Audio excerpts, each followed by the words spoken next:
Hello everybody. Today we are going to talk about your assignment, Sewing on Fabric, your seam sample assignment.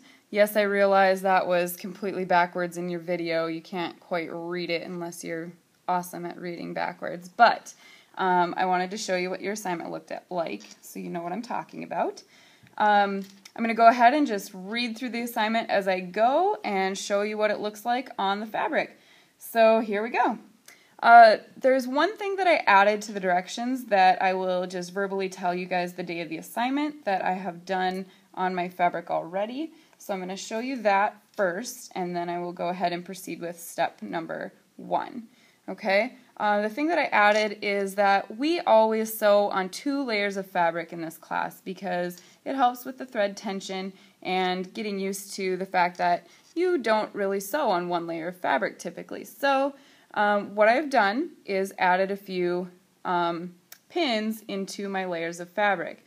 This will keep your fabric from shifting or moving and keep you from having to redo your assignment. So make sure that you put a few pins in. I just put mine in like this. You can put in them however you want to. Put them in the corners or put them on the long edge, whatever you'd like.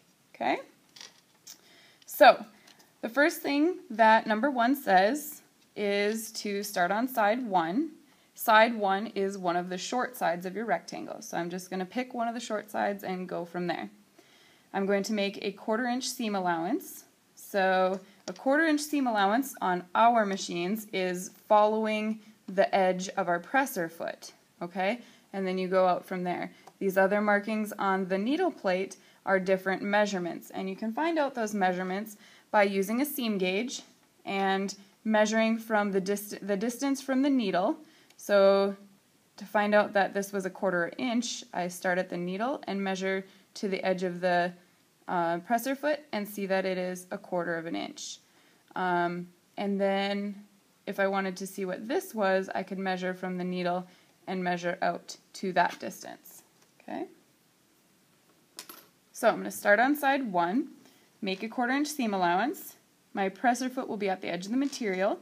I'm going to set the stitch length at 2.5. Alright, I'm going to adjust this just a little bit because it's off. Back stitch at the beginning and back stitch at the end. So that's all I need to do. I'm going to go ahead and do side number 1. When you sew, you always begin on the fabric. You do not start off the fabric and work your way onto the fabric, so your needle should hit the first time on the fabric. Okay?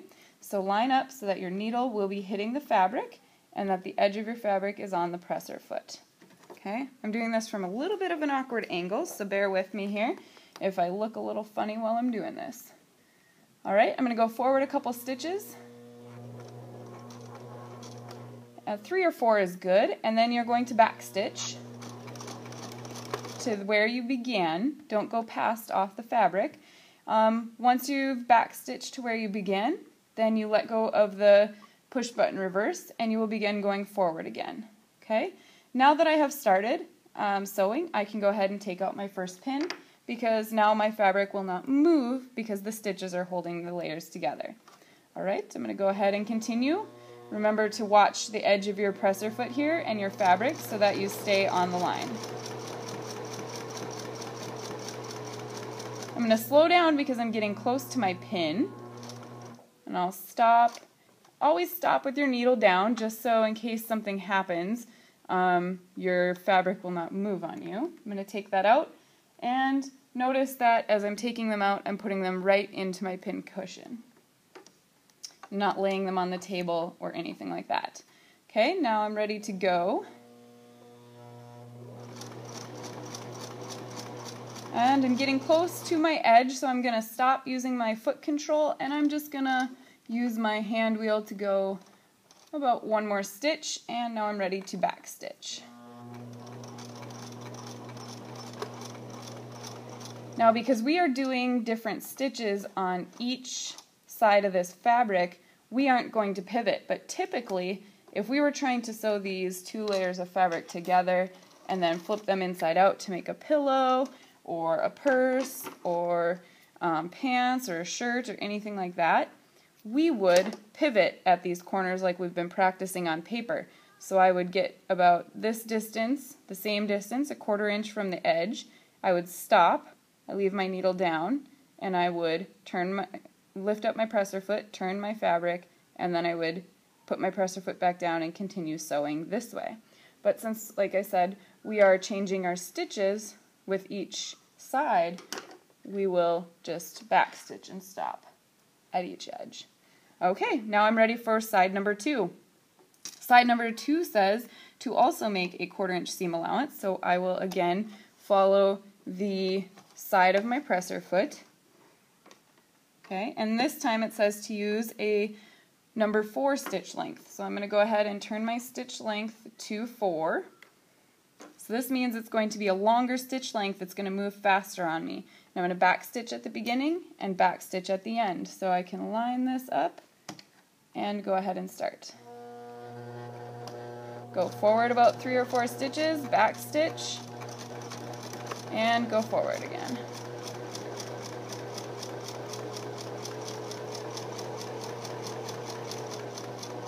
I'm getting close to the edge, so I'm going to hand wheel, and I'm ready to back stitch again.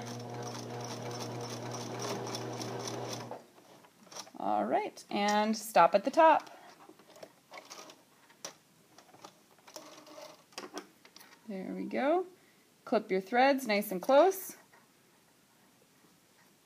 Clip these threads back at the beginning, nice and close. When you turn your project in, you will not leave any straggly threads. Alright, now I have side 1 and side 2 done. You can see these stitches are very, very tiny and close, and these stitches are very far apart. Alright, side number 3 says to pick a different pattern from the stitch selector. So my pattern stitch selector over here, I'm going to just pick a normal zigzag. So I'm going to slide that over 1. And it says to set the stitch length back at 2.5, so I'm going to turn that back to 2.5, and the zigzag control stitch with knob at 3. So I'm going to put that at 3. That will determine how wide my zigzag is. Alright, and back stitch at the beginning, back stitch at the end. Here we go. And because I have stitches right here now, I'm going to go ahead and take out that pin right away, put it in my pin cushion. Pull my threads to the back. Ready to go here. Starting right at the edge of my fabric. I'm going to go forward a few stitches. Notice my needle is now going back and forth.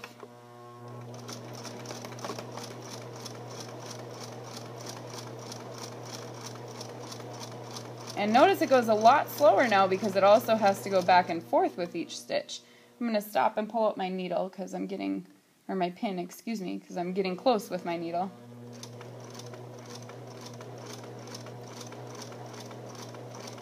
I'm starting to get close to the edge, so I'm going to use my hand wheel. And I'm ready to back stitch. Alright. There we go. Stop at the top with your take-up lever and go ahead and pull out your fabric. Straighten that out and make sure you clip close to your fabric again. Push your threads to the back for next time and clip your beginning.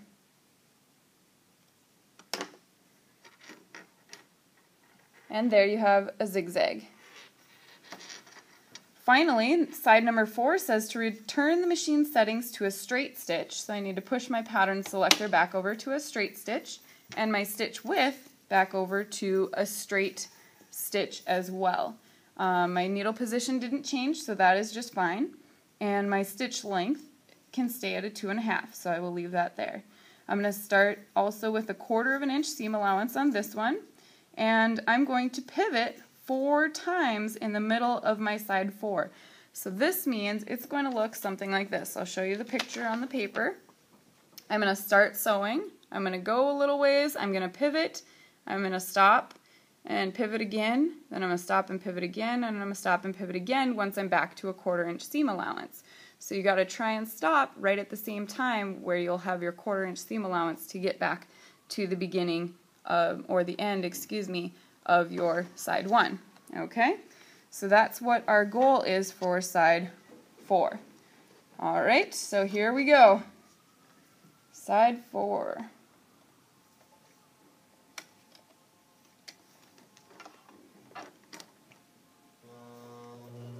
Gonna go ahead and start.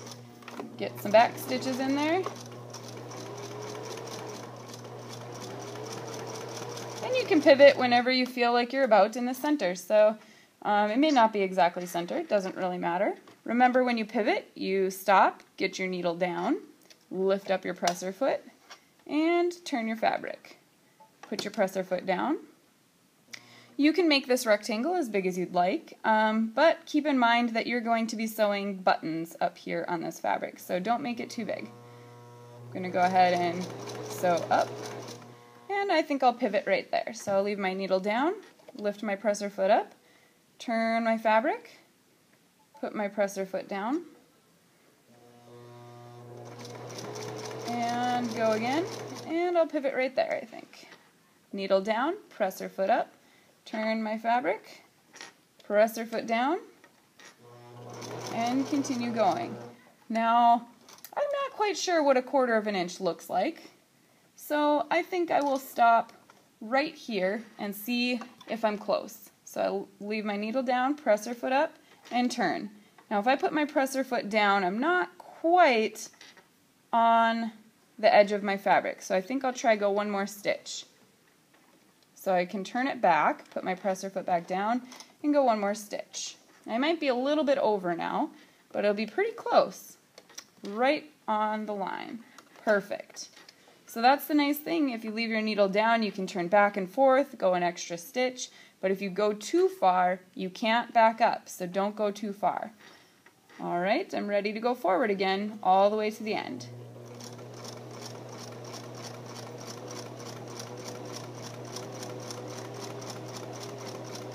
Alright, I'm getting close to the edge, so I'm going to hand wheel my last couple stitches and a back stitch. And a forward, and my final stitch, and stop at the top.